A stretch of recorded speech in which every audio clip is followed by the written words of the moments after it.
ጤና ይስጥልኝ እንዴት ውላችኋል ተመልካቾች ከዜና ኢትዮጵያ ወደ ሰዓቱ የስፖርት ዘገባዎች እናልፋለን። ሲንቄ ባንክ የስፖርት ዘገባችን የክብር አጋር ስለሆነም ከልብ ነው የምናመሰግነው።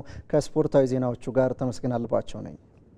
የኢትዮጵያ ብሔራዊ ቡድን ለአፍሪካ ዋንጫ ማጣሪያ ዝግጅቱን ጀምሯል። የኢትዮጵያ ብሔራዊ ቡድን ከሳኦ ቶሜና ፕሪንሲፔ ጋር የቅድመ ማጣሪያ ጨዋታውን ለማድረግ በትናንትናው ዕለት በንግድ ባንክ ሜዳ ነው ልምምድ መስራት የጀመረው። ለ23 ተጫዋቾች ጥሪ የተደረገ ሲሆን በመጀመሪያ ቀን ልምምድም 21 ተጫዋቾች ተገኝተዋል። በልምምዱ ላይ ጥሪ ከተደረገላቸው ተጫዋቾች መካከል ከሀገር ውጭ ባሉ ክለቦች የሚገኙት ጋቶች ፓኖምና ከነአን ማርክነ ውጭ ሌሎች ጥሪ የደረሳቸው ሁሉም ተጫዋቾች መገኘታቸውን የኢትዮጵያ እግር ኳስ ፌዴሬሽን መረጃ ያመላክታል። የሁለቱ ቡድኖች የመጀመሪያ ዙር ጨዋታ ሳኦ ቶሜ የሜዳ ጨዋታውን ለማድረግ በመረጠቻት ሞሮኮ አልአብዲ ስታዲየም የሚደረግ ሲሆን ጨዋታውን መጋቢት 18 ነው የሚከናወነው። የመልሱ መርሃ ግብር በድሬዳዋ ስታዲየም መጋቢት 22 ይከናወናል።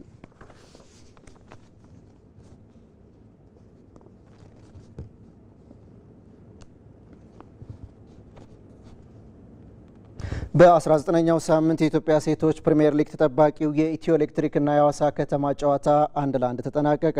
በአበበ ቢቂላ ስታዲየም ትናንት የተደረገ የሁለቱ ክለቦች ጨዋታ ባቻ ውጤት ነው የተጠናቀቀው። ውጤቱን ተከትሎ ኢትዮ ኤሌክትሪክ ለበርካታ ሳምንታት ሲመራ የነበረውን የደረጃ ሰንጠረዥ ለኢትዮጵያ ንግድ ባንክ አሳልፎ ሰጥቷል። ኢትዮጵያ ንግድ ባንክና ኢትዮ ኤሌክትሪክ በኩል 50 ነጥቦች ቢኖሯቸውም ኢትዮጵያ ንግድ ባንክ በግብ ክፍያ በመብለጥ ነው የሊጉን መሪነት የተረከበው።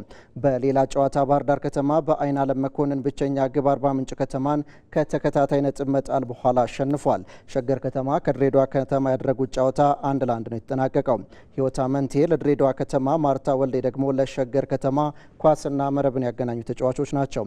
የሊጉ መርሃ ግብር ዛሬም ቀጥሎ ሲከናወን ከደቂቃዎች በኋላ 7 ሰዓት ላይ አዲስ አበባ ከተማ ከሲዳማ ቡና እንዲሁም በ19ኛ ሳምንት የመጨረሻ መርሃ ግብር 9 ሰዓት ላይ መቻል ከይርጋ ጨፌ ቡና ይጫወታል። በሙኒክና ሞስኮ ኦሎምፒኮች ኢትዮጵያን ወክለው ተሳትፈዋል። ከተወዳዳሪነት ከተገለሉ በኋላም ከ1970ዎቹ መጨረሻ ጀምሮ በአሰልጣኝነትና በአማካሪነት እያገለገሉ ይገኛሉ። ሻምበል ቶሎሳ ቆቱ፣ ቀነኒሳ በቀለ፣ ኢብራሂም ጄላን፣ መሐመድ አማን፣ ገዛኸኝ አበራና ሌሎች ስመጥር አትሌቶችንም ለሀገር አበርክተዋል። የእኚህን የአገር ባለውለታ ታሪክ ከራስ አንደበት ተከታትለን እንመለስ።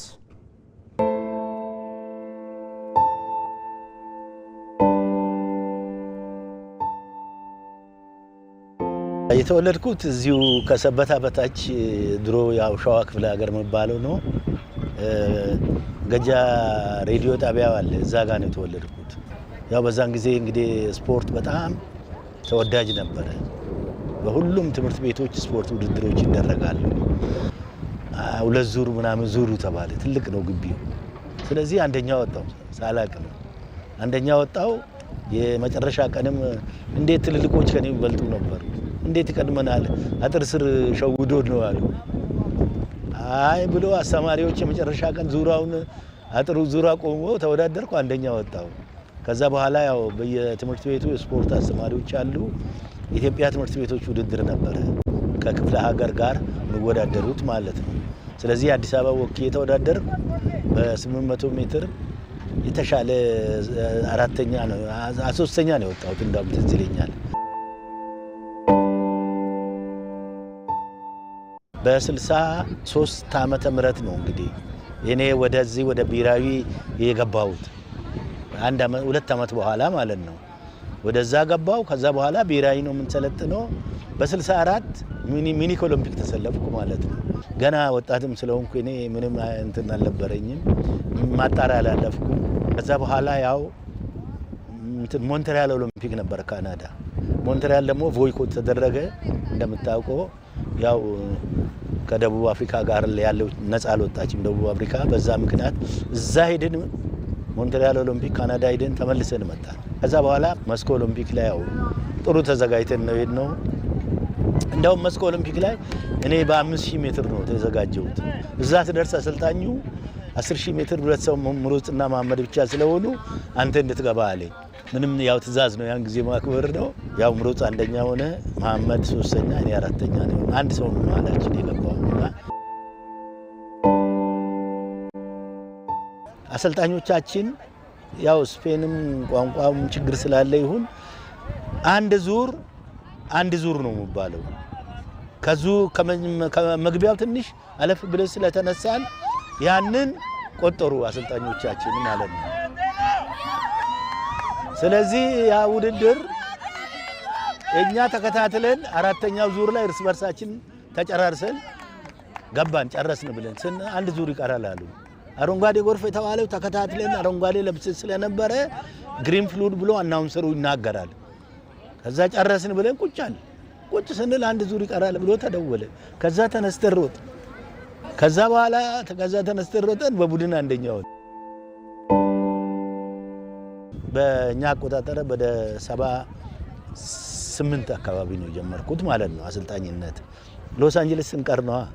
ከዛ አሮጥም ብዬ ሽልማት ስለሌለው ስለዚህ መከላከያ ነው መጀመሪያ የጀመርኩት። በደርግ ጊዜ አንድ እግር ኳስ ክለብ አትሌቲክስ መያዝ አለበት ግዴታ የሚል ስላለ ቡና ክለብ አትሌቲክስ አቋቁም ሲባል እዛው እኛ ጎን ነበር ቡናና ሻይ። ስለዚህ ሞት አለቃ ፍቃዴ ያው የኔንም ልጆች አሰልጥልኝ ብሎ ቡና ስፖርት ክለብንም ተጨማሪ አሰልጥን ነበር። እኔ ያው ከሰራዊቱ ወጥቼ ብሔራዊ ቡድን እንዲያሰለጥን ነው ያደረጉት። እንደገና ከአትሌቲክስ ፌዴሬሽን ደግሞ ኦሮሚያ ፈልገዋለሁ ብሎ ወሰደኝ። ሙገር ስፖርት ክለብን አቋቋምኩ ማለት ነው። እዛ ሙገር ሲሚንቶ አሪፍ ጎበዝ አትሌቶችን እዛው እኔ ጋር እንዲቀሩ አደረኩ ማለት ነው። ስለዚህ እነዚህ ነገዘኝ ነቀነኒሳ አልፎ ሲመጡ እኔ ጋር ነው የሚገቡት። እነ ኢብራሂም ጃይላን እነ መሐመድ አማን እነ ተስፋዬ ቶላ ኦሎምፒክ ሁሉ የሮጡት እነዚህን እዛው ያስኳቸው ጥሩ ስልጠና ሰጠኋቸው። ብሔራዊም ስመጣ እኔ ጋር ናቸው እነዚህ ልጆች።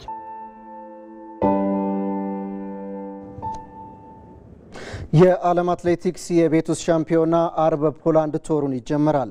ለ3 ቀናት በሚቆየው ሻምፒዮና ከ118 ሀገራት የተመረጡ 674 አትሌቶች ይሳተፋሉ ተብሎ ይጠበቃል። በውድድሩ ኢትዮጵያውያን አትሌቶች ለውጤት ይጠበቃሉ። አዲስ የሸዋስ በዝርዝር ተመልክቶታል።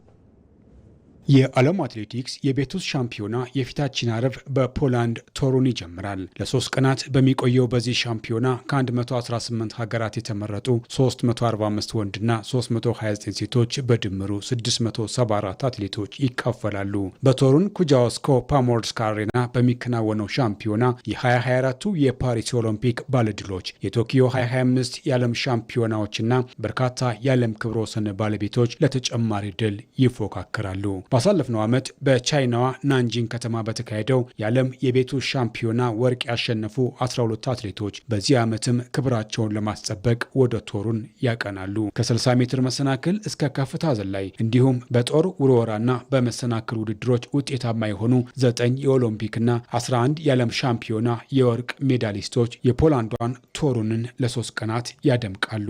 የዓለም የቤቱ ሻምፒዮና እንደ አውሮፓውያኑ ቀመር 1985 ጀምሮ በፓሪስ መካሄድ የጀመረ ሲሆን ዘንድሮ ለ21ኛ ጊዜ ነው በፖላንድ የሚካሄደው። ከተካሄዱት 20 ሻምፒዮናዎች ውስጥ በ13ቱ አሜሪካ፣ በ6ቱ ሩሲያ እንዲሁም በአንዱ የያኔዋ ምዕራብ ጀርመን የአሁኗ ጀርመን በሜዳሊያ ሰንጠረዥ ቀዳሚ ሆነው አጠናቀዋል። ኢትዮጵያም ከ3 ዓመት በፊት በሰርቢያ ቤልግሬድ በተካሄደው የ2022ቱ የቤቱ ሻምፒዮና በ4 ወርቅ 3 ብርና 2 ነሐስ ሜዳሊያ ከዓለም ቀዳሚ ሆና የፈጸመችበት በታሪክ ትልቁ ውጤቷ ነው። ከመጀመሪያ ጊዜ ጀምሮ የተሳተፈችው ኢትዮጵያ በ35 ወርቅ 17 ብርና 16 ነሐስ ሜዳሊያዎች ከአሜሪካና ከሩሲያ ቀጥላም 3ኛ ደረጃ ላይ ተቀምጣለች። በታሪኳ ለሁለተኛ ጊዜ የቤቱ ሻምፒዮና የምታዘጋጀው ፖላንድ ከ12 ዓመት በፊት ሶፖት ላይ ውድድሩን አዘጋጅታም ነበር። ለፖላንድ አየርና የውድድር ትራክ አዲስ ያልሆኑት የኢትዮጵያውያኑ አትሌቶች ዘንድሮም ለአሸናፊነት ይጠበቃሉ። ከአርብ ጀምሮ በቶሩን በሚካሄደው ውድድር ከ60 ሜትር ጀምሮ በ13 የውድድር ዘርፎች ጠንካራ የዓለማችን ውጤታማ አትሌቶች ይፎካከራሉ። ፔንታትሎን የተሰኘው 5 የውድድር ዘርፎችን የያዘው የሴቶች ውድድርና ሄፕታትሎን የተሰኘው 7 የተለያዩ የስፖርት አይነቶችን የሚያካትተው ውድድርም በወንዶች ዘርፍ ይከናወናል። የ4 በ400 ሜትር የዶላ ቅብብልም በፖላንድ በሚከናወነው የዓለም የቤቶች ሻምፒዮና ላይ የውድድሩ ድምቀት እንደሚሆን ነው ከዓለም አትሌቲክስ የተገኘው መረጃ የሚያሳየው። የአውሮፓ ሻምፒየንስ ሊግ የጥሎ ማለፍ የመልስ ጨዋታዎች ዛሬ ምሽት መደረግ ሲጀምሩ በስፔን በሪያል ማድሪድ 3-0 የተሸነፈው ማንቸስተር ሲቲ በሜዳው ኢታድ ዛሬ ምሽት የመልስ ጨዋታውን ያከናውናል። ወደ ጀርመን አምርቶ ከባየር ሊቨርኩሰን ጋር 1-1 የተለያየው አርሰናልም ዛሬ በኤምሬትስ ጨዋታውን የሚያከናውን ይሆናል። መሰረት ተስፋዬ በዝርዝር ጨዋታዎቹን ተመልክታቸዋለች። በውድድር ዓመቱ ለአራት ዋንጫዎች እየተፎካከረ የሚገኘው የአሰልጣኝ ፔፕ ጋርዲዮላ ቡድን ማንቸስተር ሲቲ ያበቃለት በሚመስለው የአውሮፓ ቻምፒየንስ ሊግ ጉዞ አስከፊውን የመጀመሪያ ዙር ሽንፈት ለመቀልበስ የመልስ ጨዋታውን ዛሬ ምሽት ያደርጋል። ምሽት 5 ሰዓት በኢታድ ስታዲየም የሚደረገው የአውሮፓ ቻምፒየንስ ሊግ የጥሎ ማለፍ የመልስ ጨዋታ የሲቲን የመድረኩን ቆይታ የሚያረጋግጥ ወሳኝ ፍልሚያ ነው። በመጀመሪያው ዙር ወደ ስፔን ተጉዘው በርናቦ ላይ 3-0 የተረቱት ማንቸስተር ሲቲዎች በመልሱ ጨዋታ ከዚህ ቀደም ለአራት ጊዜ ከጥሎ ማለፍ ጨዋታዎች ውጭ ያደረጋቸውን ሪያል ማድሪድን ይገጥማሉ። የ15 ጊዜ የመድረኩ ባለድል ሪያል ማድሪድ ዘንድሮ ማንቸስተር ሲቲን በመድረኩ ለ5ኛ ተከታታይ ዓመት በጥሎ ማለፍ ጨዋታዎች አግኝቷል። ሪያል ማድሪድ እና ማንቸስተር ሲቲ በአጠቃላይ በአውሮፓ ቻምፒየንስ ሊግ የምሽቱን ጨዋታ ጨምሮ ለ17 ጊዜ የእርስ በርስ ግንኙነት ይኖራቸዋል። ሎስ ብላንካዎቹ በመጀመሪያ ዙር ጨዋታ በጉዳት ያልተሰለፉትን ጁድ ቤሊንግሃምንና ኬሊያን ኢምባፔን በስብስባቸው አካተው እንግሊዝ መድረሳቸው ወደ ቀጣዩ ዙር የማለፍ የተሻለ እድል እንዲሰጣቸው ይበልጡ ነው አድርጓቸዋል። በእንግሊዝ ፕሪሚየር ሊግ በ9 ነጥብ ልዩነት በአርሰናል የተበለጡትና ባለፉት 3 ተከታታይ ጨዋታዎች ማሸነፍ ያልቻሉት ሲቲዝኖቹ በመጪው እሁድ በካራባኦ ዋንጫ ፍጻሜ ከአርሰናል ጋር ከባድ ፍልሚያ ይጠብቃቸዋል። ስፔናዊ የማንቸስተር ሲቲ አለቃ ፔፕ ጋርዲዮላ ተጫዋቾቻቸውን ከጫና ለማሳረፍ በትላንትናው ዕለት ለሙሉ የቡድኑ አባላት እረፍት ሰጥተዋል። የማንቸስተር ሲቲው አማካይ ማቴዎ ኮቫሲች በዛሬ ምሽቱ ጨዋታ ከረዥም ወራት ጉዳት በኋላ ወደ ሜዳ እንደሚመለስም ተነግሯል።